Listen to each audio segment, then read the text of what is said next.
বন্ধুরা, এখন আমি আছি বাজাজ সার্ভিস সেন্টারে। তো বাজাজ সার্ভিস সেন্টারে এসেছি গাড়ি সার্ভিস করাতে। আজকে কাজে বেরাইনি, আজকে না কাজে বেরিয়ে দেখো এই হচ্ছে সার্ভিস করালাম। আমার গাড়িটা সবে ধুয়ে রেখেছে। তো এখনও এবার ওই র্যাম্পে ওঠা বাকি আছে, তো র্যাম্পে উঠবে, উঠে কাজ হবে। তো এসছি আমি কামালগাছি সার্ভিস সেন্টারে। এই হচ্ছে সার্ভিস সেন্টার। তো কামালগাছি সার্ভিস সেন্টারে এসে বসে আছি। তোমরা তো চেনোই, এই এখানে আমার গাড়িটাও রাখা আছে, পরিষ্কার করে ধুয়ে ফুয়ে রেখে দিয়েছে। তো দুদিন আগেই বৃষ্টি হয়েছিল, পুরো নোংরা হয়ে গেছে।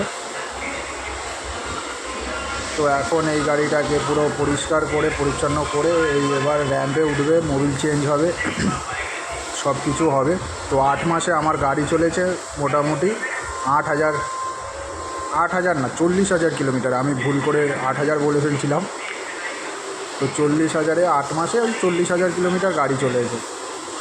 তো দেখো এখানে হচ্ছে পালসারের এই বাইক নিয়ে তো কেউ কাজই করবে না, এই বাইক কাজের জন্য না। ডমিনার আছে ওখানে কত 150 সিসি। আর একটা হলুদ নাম্বার প্লেটের গাড়ি, ওই দেখো